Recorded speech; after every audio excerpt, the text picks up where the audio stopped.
Hi friends, ಎಲ್ಲಿಗೂ ನಮಸ್ಕಾರ. Welcome to V studio. Big boss ಅವರು ಒಂದು ಅದ್ಭುತವಾದಂತಹ ಪ್ರೋಮೋನ ಬಿಟ್ಟಿದ್ದಾರೆ. ಆಹಾ, ನೋಡೋದಕ್ಕೆ ಎರಡು ಕಣ್ಣಂತೂ ಸಾಲ್ತಿಲ್ಲ, ಅಂತಹ ಪ್ರೋಮೋನ ಬಿಟ್ಟಿದ್ದಾರೆ. ಲೈಕ್ ವಾರ ಪೂರ್ತಿ ಒಂದು ವ್ಯಕ್ತಿನ ಹೇಗೆ ಯೂಸ್ ಮಾಡ್ಕೋಬೇಕೋ ಹಂಗೆ ಯೂಸ್ ಮಾಡ್ಕೋತಾರೆ. ಯೂಸ್ ಮಾಡ್ಕೊಂಡು ಅವನ ಜೊತೆನೇ ಇರ್ತಾರೆ, ಅವನ ಜೊತೆನೇ ನಗ್ತಿರ್ತಾರೆ, ಅವನ ಜೊತೆನೇ ಊಟ ಮಾಡ್ತಿರ್ತಾರೆ. ಆ್ಯಂಡ್ ಫೈನಲ್ ಆಗಿ ವೀಕೆಂಡ್ ಎಪಿಸೋಡ್ ಅಂತ ಬಂದಾಗ ಆಗಿರ್ಬೋದು, ಅಥವಾ ನಾಮಿನೇಷನ್ಸ್ ಅಂತ ಬಂದಾಗ ಆಗಿರ್ಬೋದು, ಅವನ ಬೆನ್ನಿಗೇನೆ ಬಗನಿಗೆ ಊಟ ಇಕ್ತಾರೆ ಅಂತಲೇ ಹೇಳ್ಬೋದು. ಬ್ಯಾಕ್ ಸ್ಟ್ಯಾಪಿಂಗ್ ಮಾಡೋದು ಹೇಗೆ ಅಂತ ಯಾರಿಗಾದ್ರೂ ಕಲ್ತ್ಕೋಬೇಕು ಅಂತಂದರೆ ಈ ಬಾರಿ ಬಿಗ್ ಬಾಸ್ ಅಲ್ಲಿರುವಂತಹ ಕಂಟೆಸ್ಟೆಂಟ್ನ ನೋಡಿ ಕಲ್ತ್ಕೊಬೋದು. ಅದರಲ್ಲೂ ಹೆಚ್ಚಾಗಿ ನಮ್ಮ ರಘು ಅವರಾಗಿರ್ಬೋದು ಅಥವಾ ನಮ್ಮ ಕಾವ್ಯ ಅವರಾಗಿರ್ಬೋದು, ಇವರನ್ನ ನೋಡಿದ್ರೆ ಒಬ್ಬ ವ್ಯಕ್ತಿಗೆ ಬೆನ್ನ ಹಿಂದೆ ನಿಂತ್ಕೊಂಡು ಹೇಗೆ ಚೂರಿ ಹಾಕಬೇಕು ಅಂತ ಅನ್ನೋದನ್ನ ನೀವು ಕಲ್ತ್ಕೋಬೋದು ಅಂತ ಹೇಳಕ್ಕೆ ಇಷ್ಟಪಡ್ತೀನಿ.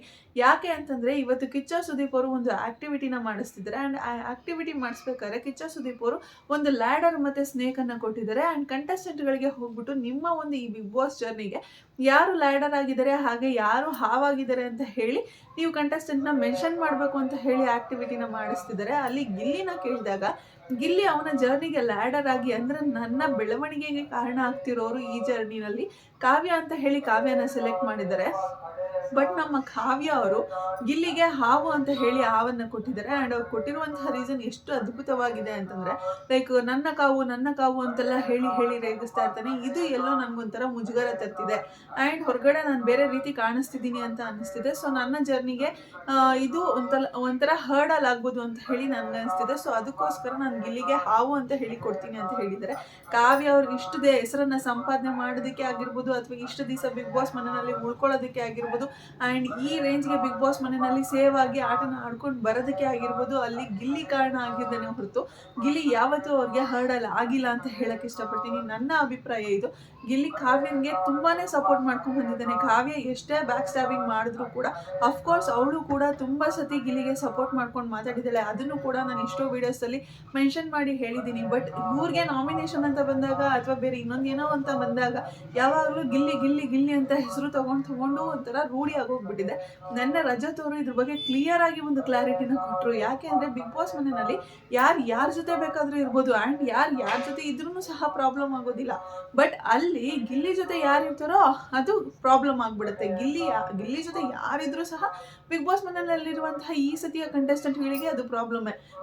ಗಿಲ್ಲಿ ಜೊತೆ ರಘು ಗಿಲ್ಲಿ ಜೊತೆನೇ ಇರ್ತಾನೆ ಅಂತ ಹೇಳ್ತಾರೆ. ಆ್ಯಂಡ್ ಕಾವ್ಯ ಅವರಿರಲಿ ಕಾವ್ಯ ಗಿಲ್ಲಿ ಜೊತೆನೇ ಇರ್ತಾನೆ ಅಂತ ಹೇಳ್ತಾರೆ. ಆ್ಯಂಡ್ ರಜತ್ ಅವರಿರಲಿ ರಜತ್ ಗಿಲ್ಲಿ ಜೊತೆನೇ ಇರ್ತಾನೆ ಅಂತ ಹೇಳ್ತಾರೆ. ರಜತ್ ಅವ್ರು ತುಂಬ ಕ್ಲಿಯರ್ ಆಗಿ ಹೇಳಿದ್ರು, ನಾನು ಎಲ್ಲರ ಜೊತೆನೂ ಮಾತಾಡಿದ್ದೀನಿ, ಎಲ್ಲರ ಜೊತೆ ಮಾತಾಡಿದಾಗೂ ಈ ಒಂದು ಸ್ಟೇಟ್ಮೆಂಟ್ ಬಂದಿಲ್ಲ. ಬಟ್ ಗಿಲ್ಲಿ ಜೊತೆ ಮಾತಾಡಿದ್ದೀನಿ ಅಂದಿದ ತಕ್ಷಣ ಮಾತ್ರ ಗಿಲ್ಲಿ ಜೊತೆ ಇರ್ತಾನೆ ಗಿಲ್ಲಿ ಜೊತೆನೇ ಅಂತ ಅನ್ನುವಂತಹ ಸ್ಟೇಟ್ಮೆಂಟ್ಗಳನ್ನ ಹೇಳ್ತಾ ಇರ್ತಾರೆ. ಸೊ ಗಿಲ್ಲಿ ಜೊತೆ ಯಾರಿದ್ರೂ ಈ ಮನೆಯಲ್ಲಿ ಪ್ರಾಬ್ಲಮ್ಮೇ ಎಲ್ರಿಗೂ ಅಂತ ಹೇಳಿ ಅದನ್ನು ಕಿಚ್ಚ ಸುದೀಪ್ ಅವರು ಕೂಡ ಕ್ಲಾರಿಫೈ ಮಾಡಿದ್ದಾರೆ. ಸೊ ಗಿಲ್ಲಿನ ತುಂಬಾ ಟಾರ್ಗೆಟ್ ಮಾಡ್ತಿದ್ದಾರೆ ಅಂತ ಅನ್ನಿಸ್ತಿದೆ. ಜೊತೆಲಿ ಇರೋರಾಗಿರ್ಬೋದು ಅಥವಾ ಅವ್ನ ಜೊತೆ ಇಲ್ದಿರೋರಾಗಿರ್ಬೋದು, ಎಲ್ಲರೂ ಸಹ ಗಿಲ್ಲಿನ ತುಂಬಾನೇ ಟಾರ್ಗೆಟ್ ಮಾಡ್ತಿದ್ದಾರೆ. ಯಾಕಂದ್ರೆ ಆ ರೀತಿ ಕಂಟೆಂಟ್ನ ನಮ್ಗೆ ಗಿಲ್ಲಿ ಕೊಡ್ತಿದ್ದಾನೆ.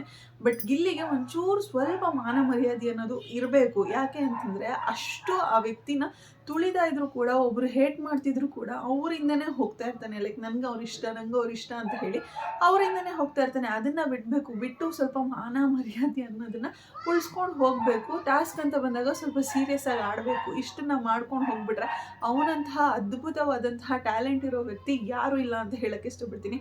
ಆ್ಯಂಡ್ ಇನ್ನು ನಮ್ಮ ರಘು ಅವರು, ದಿ ಗ್ರೇಟ್ ರಘು ಅವರು, ತುಂಬಾನೇ ಫೇಮಸ್ ಆದಂತಹ ರಘು ಅವರು ಗಿಲ್ಲಿಯಿಂದ ಟಾಮ್ ಅಂಡ್ ಜೆರಿ ಅನ್ನುವಂತಹ ಕ್ಯಾರೆಕ್ಟರ್ ಆಗಿರ್ಬೋದು ಅಥವಾ ಮೋಟು ಪಟ್ಲು ಅನ್ನುವಂತಹ ಕ್ಯಾರೆಕ್ಟರ್ ಆಗಿರ್ಬೋದು, ಇಷ್ಟು ಟೈಟಲ್ಸು ರಘು ಅವರಿಗೆ ಬಂದಿದೆ ಅಂತಂದರೆ ಅದು ನಮ್ಮ ಗಿಲ್ಲಿಯಿಂದ ಅಂತಲೇ ಹೇಳ್ಬೋದು. ಆ್ಯಂಡ್ ಇಷ್ಟು ದಿವಸ ಅವರು ಫುಟೇಜನ್ನು ಕೊಟ್ಕೊಂಡು ಜನಗಳ ಕಣ್ಣಿಗೆ ಎಲ್ಲೋ ಒಂದು ಕಡೆ ಕಾಣಿಸ್ಕೋತಿದ್ರು ಅಂತಂದರೆ ಅದು ಕೂಡ ಗಿಲ್ಲಿ ಇವ್ರ ಜೊತೆ ಸೇರ್ಕೊಂಡು ಮಾಡ್ತಿದ್ದಂತಹ ಕಂಟೆಂಟಿಂದನೇ ಬಂದಿರೋದು.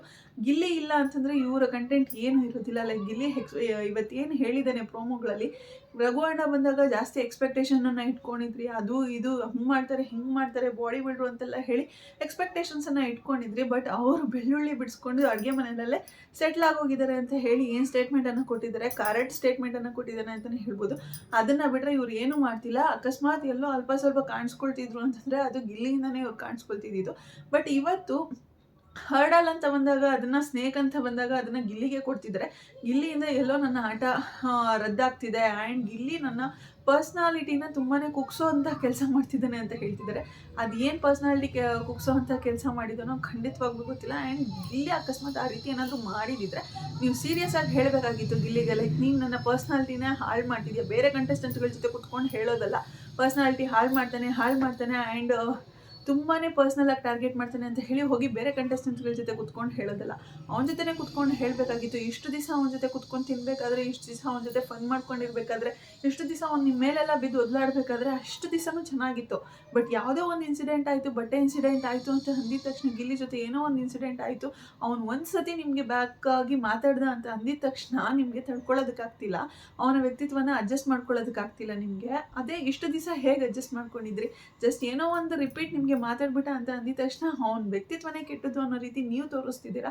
ಬಟ್ ಅವ್ನು ಯಾವತ್ತೂ ನಿಮ್ಮ ಪರ್ಸ್ನಾಲಿಟಿನ ರಾಂಗ್ ಆಗಿ ತೋರಿಸಿಲ್ಲ. ಜಸ್ಟ್ ಒಂದು ಕಾಮಿಡಿ ಮಾಡಿಕೊಂಡು ನಿಮ್ಮ ವ್ಯಕ್ತಿತ್ವನ ತುಂಬ ಇಷ್ಟಪಟ್ಕೊಂಡು ನಿಮ್ಮ ಜೊತೆ ಇರ್ತಿದ್ದಂತಹ ವ್ಯಕ್ತಿ ಅಂದರೆ ಅದು ಗಿಲ್ಲಿ ಅಂತ ಹೇಳ್ಬೋದು. ಆ್ಯಂಡ್ ಇನ್ನು ಇವರ ಒಂದು ಏಳಿಗೆಗೆ ಲ್ಯಾಡರ್ ಆಗಿ ಮಾಡುವವರು ಕಾರಣ ಆಗಿದ್ದಾರಂತೆ. ಅದು ಯಾವ ರೀತಿ ಮಾಡುವವರು ಇವ್ರಿಗೆ ಹೇಳಿಕೆ ತಂದುಕೊಡ್ತಿದ್ದಾರೆ ಬಿಗ್ ಬಾಸ್ ಮನೆಯಲ್ಲಿ ಅಂತ ನಾನಂತೂ ಖಂಡಿತ ನೋಡಿಲ್ಲ.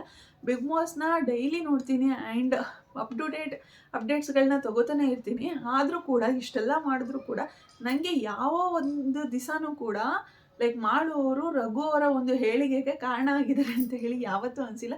ಯಾವುದಾದ್ರೂ ಎಪಿಸೋಡಲ್ಲಿ ಆ ರೀತಿ ನಿಮ್ಗೇನಾದರೂ ಅಂತ ಅನಿಸಿದೆ ಅಂತಂದರೆ ಕಮೆಂಟ್ ಸೆಕ್ಷನಲ್ಲಿ ತಿಳಿಸಿ. ಯಾಕಂದರೆ ನಾನಂತೂ ಆ ರೀತಿ ಯಾವ ಎಪಿಸೋಡನ್ನು ಸಹ ನೋಡಿಲ್ಲ, ಯಾವ ಆ್ಯಕ್ಟಿವಿಟಿನಲ್ಲೂ ನೋಡಿಲ್ಲ, ಆ್ಯಂಡ್ ಯಾವ ಟಾಸ್ಕಲ್ಲೂ ಸಹ ನಾನು ನೋಡಿಲ್ಲ.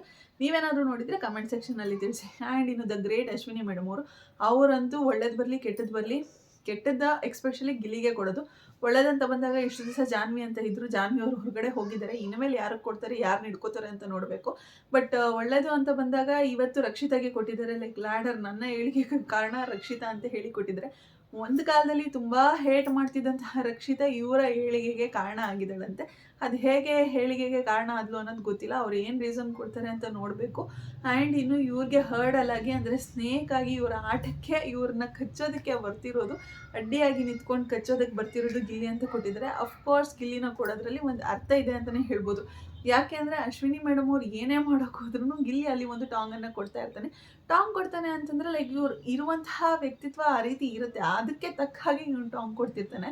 ಆ್ಯಂಡ್ ಅದನ್ನು ಇವರು ತೊಗೊಳೋದಕ್ಕಾಗೋದಿಲ್ಲ. ಬಟ್ ಇವ್ರು ಯಾವಾಗ ಚಾನ್ಸ್ ಸಿಗುತ್ತೋ ಅವಾಗ ಎಲ್ಲ ಟೈಮಲ್ಲೂ ಸಹ ಗಿಲ್ಲಿ ವ್ಯಕ್ತಿತ್ವನ ಹಾಳು ಮಾಡೋಕ್ಕೆ ಟ್ರೈ ಮಾಡ್ತಿರ್ತಾರೆ. ಏನಾದರೂ ಒಂದು ಪಾಯಿಂಟ್ ಸಿಕ್ಕಿದ್ರೆ ಸಾಕು, ಆ ಪಾಯಿಂಟನ್ನು ಇಟ್ಕೊಂಡು ಗಿಲ್ಲಿ ವ್ಯಕ್ತಿತ್ವನ ಹಾಳು ಮಾಡೋದಕ್ಕೆ ಟ್ರೈ ಮಾಡ್ತಾನೆ ಇರ್ತಾರೆ. ಆ್ಯಂಡ್ ಮೊದಲನೇ ದಿವಸದಿಂದನೂ ಇದನ್ನೇ ಮಾಡ್ಕೊಂಬಂದಿದ್ದಾರೆ. ಗಿಲ್ಲಿ ಮೇಲೆ ದಬ್ಬಾಳಿಕೆ ಮಾಡೋಕ್ಕಾಗಿರ್ಬೋದು, ಗಿಲ್ಲಿನ ಟಾರ್ಗೆಟ್ ಮಾಡೋದಾಗಿರ್ಬೋದು, ಮೊದಲನೇ ದಿವಸದಿಂದನೂ ಸಹ ಇವತ್ತಿನವರೆಗೂ ಅವ್ರು ಅದನ್ನೇ ಮಾಡ್ಕೊಂಡು ಬಂದಿರೋದು. ಸೊ ಆ್ಯಸ್ ಯೂಶುವಲ್ ಇವತ್ತು ಸಹ ಅವ್ರು ಅದನ್ನೇ ಮಾಡ್ತಿದ್ದಾರೆ. ಲೈಕ್ ಗಿಲ್ಲಿ ನನ್ನ ಒಂದು ಇದಕ್ಕೆ ಹರ್ಡಲ್ ಆಗಿದ್ದಾನೆ.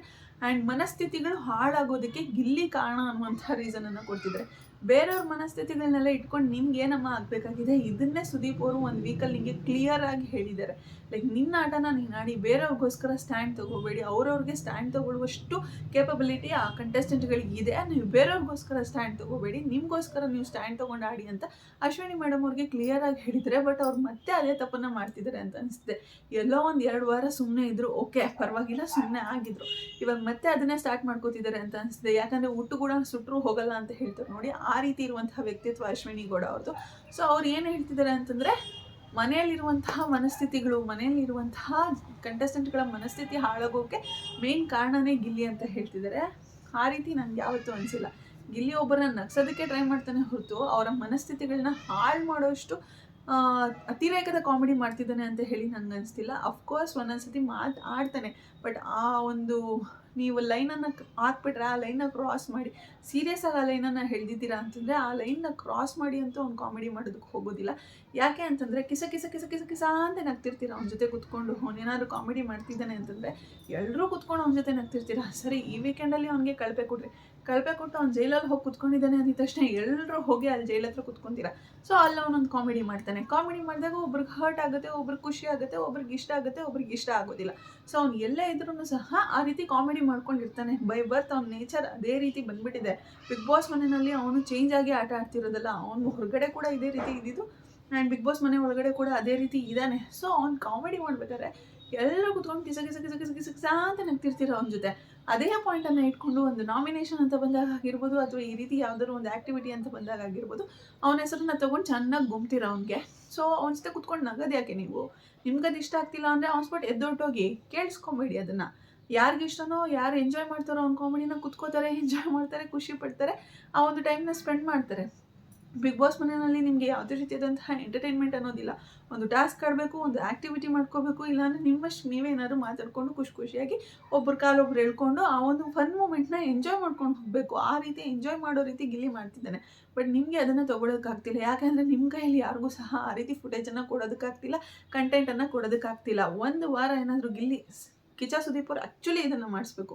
ಒಂದು ವಾರ ಸೈಲೆಂಟಾಗಿರು ಗಿಲ್ಲಿ ಅಂತ ಹೇಳಿ ಸೀರಿಯಸ್ ಆಗಿ ಅವನಿಗೆ ಏನಾದರೂ ಒಂದು ಇದನ್ನು ಮಾಡಬೇಕು. ಗಿಲ್ಲಿಗೆ ಒಂದು ವಾರ ನೀನು ಸೈಲೆಂಟಾಗಿ ಇರು ಅಂತ ಹೇಳಿ ಸ್ಟ್ರಿಕ್ಟಾಗಿ ಒಂದು ಇದು ಮಾಡಬೇಕು. ಆವಾಗ ಗಿಲ್ಲಿ ಒಂದು ವಾರ ಸೈಲೆಂಟಾಗಿದ್ದ ಅಂತಂದರೆ ಏನೇನು ಕಿತ್ತು ದಬ್ಬಾಕ್ತಾರೆ ಬೇರೆ ಕಂಟೆಸ್ಟೆಂಟ್ಗಳು, ಏನೇನು ಕಂಟೆಂಟ್ಗಳನ್ನ ಕೊಡ್ತಾರೆ ಅಂತ ನಾವು ಸಹ ನೋಡ್ತೀವಿ. ಆ್ಯಂಡ್ ಎಸ್, ಗಿಲ್ಲಿ ತುಂಬ ಚೆನ್ನಾಗಿ ಆಟನ ಆಡ್ಕೊಂಡು ಹೋಗ್ತಿದ್ದಾನೆ. ಬಟ್ ಏನು ಅಂತಂದರೆ ಸ್ವಲ್ಪ ಮಾನ ಮರ್ಯಾದೆ ಇಟ್ಕೊಂಡು ಬೇರೆಯವ್ರು ಯಾರಾದ್ರು ನೀನು ಇಷ್ಟ ಇಲ್ಲ ಅಂತಂದಾಗ ಚೀತು ಅಂತ ಅವ್ರು ಉಗಿದು ಅಲ್ಲೇ ಬಿಟ್ಟಾಕ್ಬಿಟ್ಟು ನಿನ್ನ ಆಟನ ನೀನು ಆಡ್ಕೊಂಡು ಹೋಗು. ಸಖತ್ತಾಗಿ ಆಟನ ಆಡ್ತಿದ್ಯಾ, ಇದೇ ರೀತಿ ಆಟನ ಕಂಟಿನ್ಯೂ ಮಾಡ್ಕೊಂಡು ಹೋಗು. ಯಾರ ಮೇಲೂ ಡಿಪೆಂಡ್ ಆಗೋಕೆ ಹೋಗ್ಬೇಡ. ಆ್ಯಂಡ್ ಯಾರನ್ನು ನಿನ್ನ ಹತ್ರನೂ ಸಹ ಬಿಟ್ಕೊಂಬೇಡ. ಯಾಕಂದರೆ ಅಲ್ಲಿರೋರೆಲ್ಲ ನಿನ್ನ ಶತ್ರುಗಳೇ ಹೊರತು ಯಾರು ಕೂಡ ನಿನ್ನ ಮಿತ್ರರಿಲ್ಲ ಅಂತ ಹೇಳ್ತಾ ಇವತ್ತಿನ ವಿಡಿಯೋನ ಇಲ್ಲಿಗೆ ಎಂಡ್ ಮಾಡ್ತಿದ್ದೀನಿ. ಯಾರಿಗೆಲ್ಲ ವಿಡಿಯೋ ಇಷ್ಟ ಆಗಿದೆ ಪ್ಲೀಸ್ ಲೈಕ್ ಮಾಡಿ, ಶೇರ್ ಮಾಡಿ, ಕಮೆಂಟ್ ಮಾಡಿ. ಹಾಗೆ ಯಾರೆಲ್ಲ ಇನ್ನು ನನ್ನ ಚಾನಲ್ಗೆ ಸಬ್ಸ್ಕ್ರೈಬ್ ಮಾಡ್ತಿರೋ ವಿಡಿಯೋನ ನೋಡಿದ್ರೆ ಪ್ಲೀಸ್ ಬೇಗ ಸಬ್ಸ್ಕ್ರೈಬ್ ಮಾಡ್ಕೊಳ್ಳಿ. Thank you so much. Love you all. Take care. By.